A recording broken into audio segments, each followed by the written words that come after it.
नमस्कार दोस्तों, मैं आपको सुना रही हूँ विष्णु नागर जी की कुछ एक कविताएं। इस कविता का शीर्षक है घोड़ों का गुनगुनाना। इसकी चर्चा, इसकी पृष्ठभूमि मैंने पिछली कविता के पाठ के दौरान बनाई थी, थोड़ी की थी चर्चा। घोड़ों का गुनगुनाना छोटी सी कविता है। उसने कहा, घोड़े उस समय हिनहिना रहे थे। मैंने पूछा, तुम्हारा मतलब ये तो नहीं कि घोड़े उस समय गुनगुना नहीं रहे थे। इसको फिर से पढ़ने की मेरी इच्छा हो रही है। उसने कहा, घोड़े उस समय हिनहिना रहे थे। मैंने पूछा, तुम्हारा मतलब ये तो नहीं कि घोड़े उस समय गुनगुना नहीं रहे थे। कितनी काव्यात्मक अभिव्यक्ति है। अगली कविता का शीर्षक है दोस्तों, पक्षियों का रोना, या पक्षी भी रोते हैं।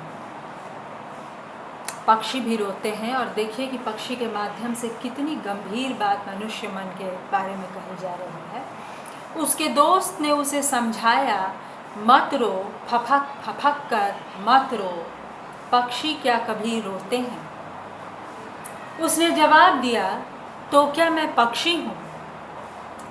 फिर उसने कुछ रुक कर कहा, लेकिन तुझे क्या पता, पक्षी भी रोते हैं, बहुत रोते हैं। और वह फिर से रोने लगा। और एक तीसरी कविता इस श्रृंखला में, फिर कहता हूँ चिड़िया, मैं फिर कहता हूँ चिड़िया। बहुत सशक्त अभिव्यक्ति है यह। चिड़िया, मैं फिर कहता हूँ कि चिड़िया अपने घोंसले से बड़ी है। घोंसले से बड़ी चिड़िया का अपना कोई मोह नहीं होता। वह दूसरे के चुगे दानों में, दूसरे के चुगे दोनों में अपना त्याग बीनती है। और दूसरे के चुगे दोनों में अपना त्याग बीनती है। तो ये थी कविता, मैं फिर कहता हूँ चिड़िया।